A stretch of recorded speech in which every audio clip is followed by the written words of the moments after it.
दोस्तों, जैसे कि हम सभी जानते हैं कि भगवान की कही गई बातें ही धर्म ग्रंथों में लिखित रूप में हैं। धर्म ग्रंथों के कारण ही हिंदू धर्म के लोग ब्रह्मांड को ईश्वर की रचना मानते हैं और इस ब्रह्मांड में काल यानी इसके समय को 4 युगों में ईश्वर ने ही बांट दिया है।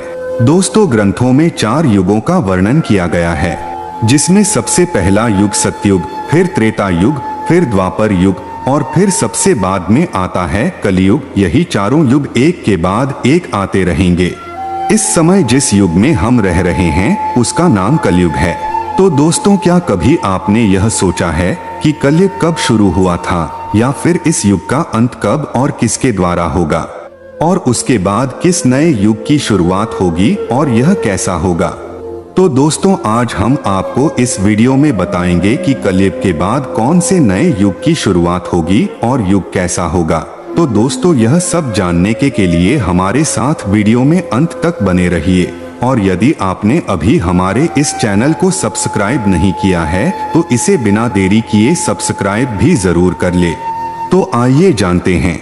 दोस्तों, हर युग का समय अपने निर्धारित समय पर पूर्ण हो जाता है, तब युग परिवर्तन होता है। इसी युग परिवर्तन के साथ साथ बहुत कुछ बदल जाता है, जैसे युग की आयु, इंसानों की आयु, उनके विचार एवं उनके विकास युग के अनुसार बदल जाते हैं।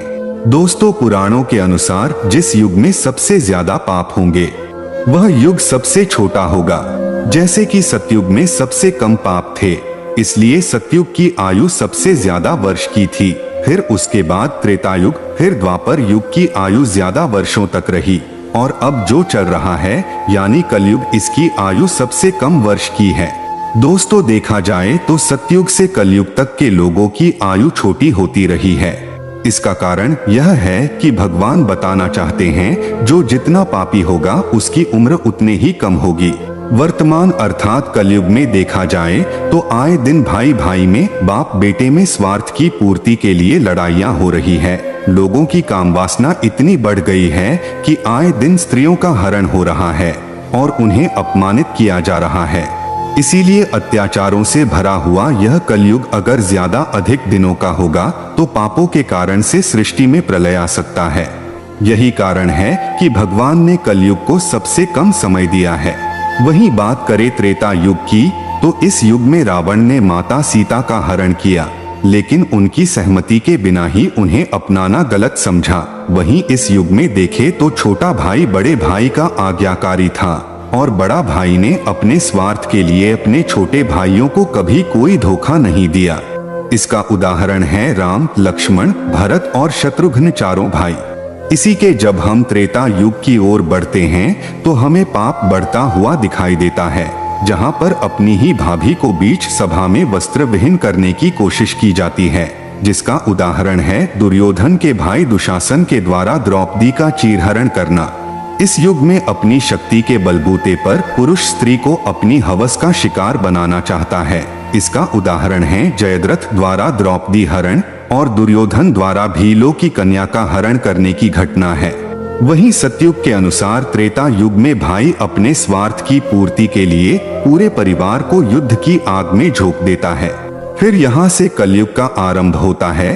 तो दोस्तों, अभी हम लोग जिस युग में जी रहे हैं वह कलयुग है। बहुत सारे भविष्य पुराण और कई शास्त्रों में यह बताया गया है कि कलयुग में पाप की पराकाष्ठा होगी, जहाँ पर मनुष्य का व्यवहार सृष्टि के नियम के विरुद्ध होता जाएगा। हिंसा करने में मनुष्य पशुओं को भी पीछे छोड़ देगा।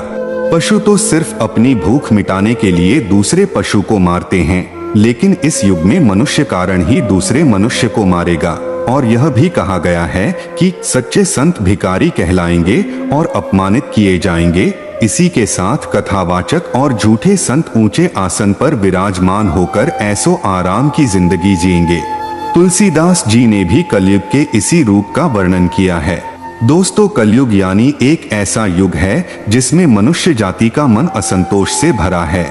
सभी मानसिक रूप से दुखी होंगे और उनका सिर्फ 1/4 अंश ही रह जाएगा। वर्तमान परिस्थिति में यह चरितार्थ होता हुआ भी दिख रहा है। आज चारों ओर अहंकार, प्रतिशोध, लालच और आतंक दिखाई देता है। पुराणों में कलयुग को मानव जाति के लिए एक श्राप कहा गया है। और यह बिल्कुल सत्य है जिसे इस युग में जीने वाला हर इंसान भोग रहा है। धर्म ग्रंथों के अनुसार युग परिवर्तन का यह 22वां चक्र चल रहा है। दोस्तों, इसका वर्णन गीता भी किया गया है। गीता के अनुसार परिवर्तन सृष्टि का नियम है। जैसे आत्मा एक शरीर को त्याग कर दूसरा शरीर धारण करने के लिए कई प्रक्रियाओं से गुजरती है और दिन के बाद रात होती है, उसी तरह इस सृष्टि में भी एक निश्चित काल के बाद यह परिवर्तन भी एक अटल सत्य है। दोस्तों, विष्णु जी के अनुसार पौराणिक ग्रंथों में कलयुग से जुड़ी एक कथा का वर्णन भी किया गया है, जिसमें एक दिन भगवान विष्णु से किसी ने पूछा कि भगवान, अभी तो द्वापर युग चल रहा है और कालखंड के चक्र अनुसार उसके बाद कलयुग आने वाला है, लेकिन मनुष्य उस नए युग को कैसे पहचानेगा? तब विष्णु जी ने कहा, जब संसार में पाप बढ़ जाएगा तो समझ लीजिएगा कि कलयुग शुरू हो गया है, और बताया कि कलयुग की शुरुआत स्त्री के बालों से होगी। कलयुग में स्त्रियां उन बालों को कटवाने लगेंगी जिन्हें नारी का आभूषण माना जाता है। उसके बाद सभी स्त्री और पुरुष सुंदर दिखने के लिए अपने बालों को रंगने लगेंगे और काले बाल किसी के नहीं देखेंगे। उसके बाद जिस दिन पुत्र पिता पर हाथ उठाएगा उस दिन समझ लेना कि कलयुग प्रारंभ हो गया है। फिर विष्णु जी बताते हैं कि इतना ही नहीं, जब घर घर में कलह होगी, कोई एक दूसरे के साथ नहीं रहना चाहेगा, लोग अपने ही घर में अपनों को मारने लगेंगे, तो समझ लीजिएगा कि कलयुग अब चरम पर पहुंच गया है। उसके बाद शिव और ब्रह्मा एक हो जाएंगे और फिर जब कलयुग हम सभी पर हावी हो जाएगा तो हम तीनों मिलकर इस युग का अंत कर देंगे और एक नए युग की शुरुआत होगी जहां सब कुछ फिर से सत्य होगा। दोस्तों, हिंदू धर्म ग्रंथों के अनुसार कलयुग का समय लगभग 4,32,000 साल लंबा है और अभी कलयुग का प्रथम चरण ही चल रहा है। कलयुग का प्रारंभ लगभग 7102 ईसा पूर्व से माना गया है। इसका वर्णन ब्रह्म पुराण में मिलता है। ब्रह्मा पुराण के अनुसार कलयुग के अंत में मनुष्य की आयु केवल 12 तक की ही रह जाएगी। इस दौरान और नदियां सूख जाएंगी, बेईमानी और अन्याय से पैसा कमाने वालों लोगों की संख्या में वृद्धि होगी। धन के लोभ में मनुष्य किसी की भी हत्या करने से नहीं चूकेंगे। इसी के साथ धीरे धीरे सभी देवी देवता पृथ्वी को छोड़कर अपने अपने धाम पर लौट जाएंगे।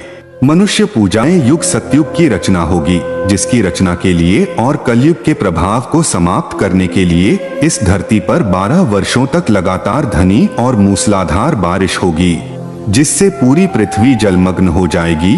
फिर कुछ दिनों बाद जलमग्न हुई पृथ्वी का सारा जल सूख जाएगा और फिर इस धरती पर एक नई भूमि और एक नए युग का निर्माण होगा।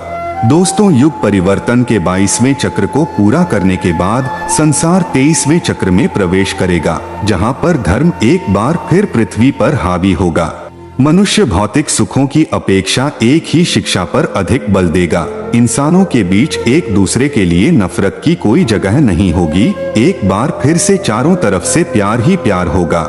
मानवता फिर से स्थापित होगी। मनुष्य फिर से कर्म पर पूजा पाठ, कर्मकांड आदि में विश्वास करने लगेंगे। सतयुग में मनुष्य अपने तपोबल से देवी देवताओं से बात कर सकेगा। इस युग में लोगों का अपने शरीर पर पूर्ण नियंत्रण होगा। आत्मा का परमात्मा के मिलन से सभी सुखी होंगे। अर्थात दोस्तों, इस सृष्टि का स्वर्ण युग भी कहा जाएगा। लेकिन दोस्तों, कलयुग को अभी अपना काफी लंबा समय तय करना है और सतयुग को आने में अभी काफी वर्ष है।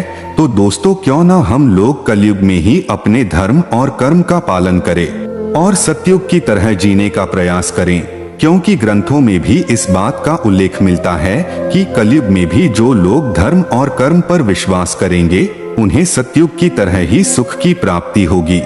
तो दोस्तों, वीडियो कैसी लगी आप हमें कमेंट करके जरूर बताना। यदि आपको वीडियो अच्छी लगी हो तो लाइक भी जरूर कर देना।